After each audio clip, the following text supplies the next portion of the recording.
जिया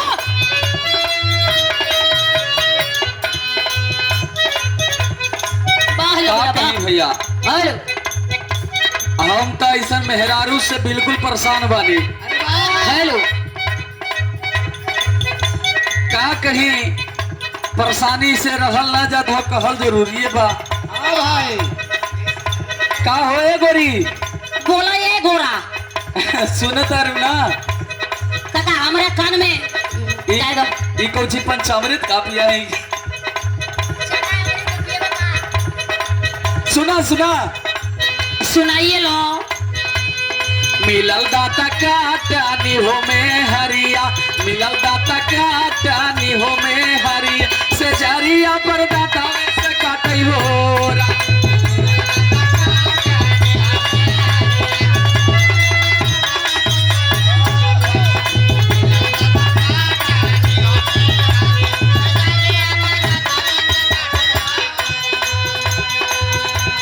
आई हो दादा आई हो मैया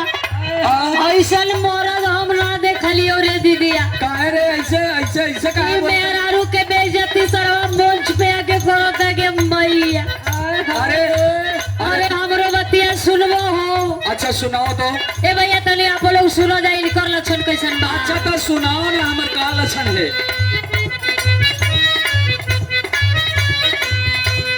मिलल मोरा माऊ गाहु महारदावा मिलल मोरा माऊ गाहु महारदावा रोजा रोजा जीभिया से चखियो ना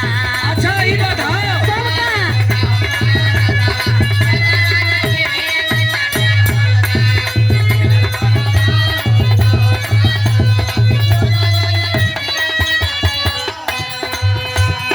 अच्छा ये तू बतावा का बताई हमके कौना एंगल से मौगा कहा दरू हो तो वही में तो होइए वाला हो तो क्या मौगा लोग है। सब का एकदम पूरा पूरा अच्छा ये बताओ का ई कान में के झुमका कहाँ से आई हमार नैहर से और ये माथे में जूरा में क्लिप लगेले हमार नैहर से पाँव में के ये बिछिया और पैर कहाँ से हमार नैहर से गला में के सिकड़ी कहाँ से आई हमार नैहर से और दूगो लइकवन कहाँ से हमार नैहर अयो दादा गलती बोल लेली बाप रे बाप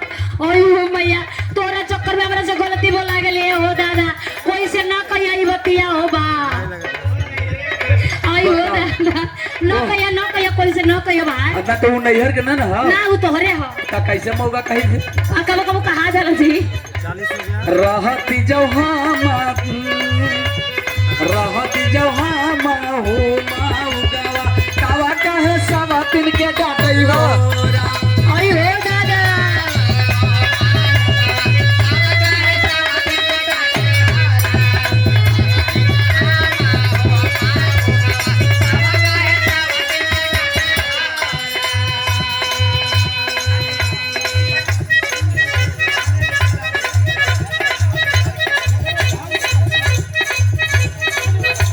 सुना सुना ई हमरे मरद जी कैसन हुआ अच्छा अयो खाली अपना बारे में बेचारा बड़ाई बतियावेला हाँ आ हम जवन करी ला ओके बतइबे ना करेला ए कमलेश बाबू अच्छा ई का बताई तू बतावा तू हमर बात के बुझई ना बुझेबे लइका बा हाँ। ई खाली खोदा खादी करे वाला एकरा अच्छा अच्छा अभी ढंग ना जाने जाने ला नहीं अच्छा अच्छा तू बता अच्छा का कहल चाहत सुना। साफ साफ बतावा कुछो नहीं जाने लाहो में हरावा कुछो नहीं जाने लाहो में हरावा खाली आटा कइले रहयो रा कुछो नहीं जाने लाहो में खाली धर के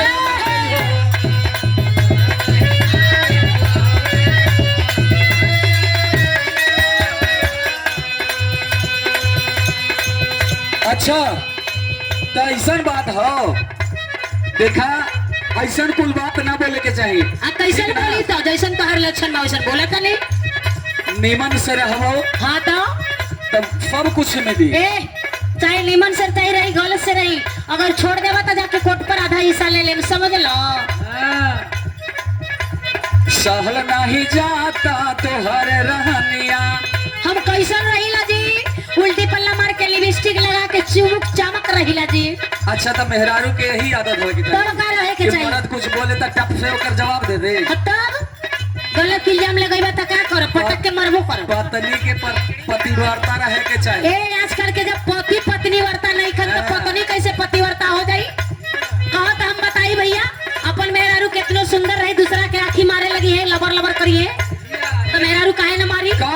भैया सुना बतावा। देखी देखिए कारी हो राहनिया देखी देखिए कारी हो राहनिया अरे जिया छछनावे हो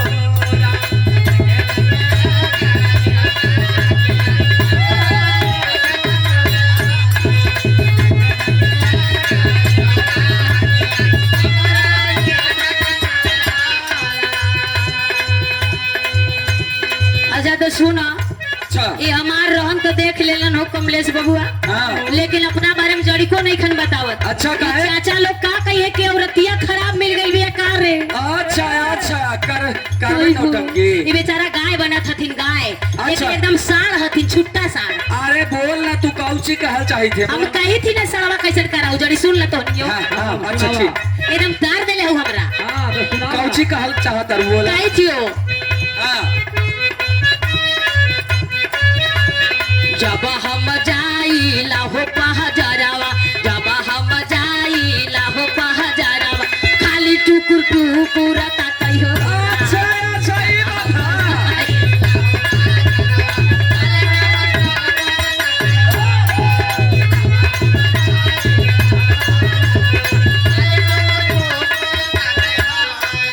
मिलल मोरा मिलल दादा काटा नियो में हरिया मिलल दादा काटा नियो में हरिया रोज रोज दाता वैसे काटई हो मिलल मोरा माऊ गाहो महाराजावा, रोज रोज जीभिए से चाटई हो ना।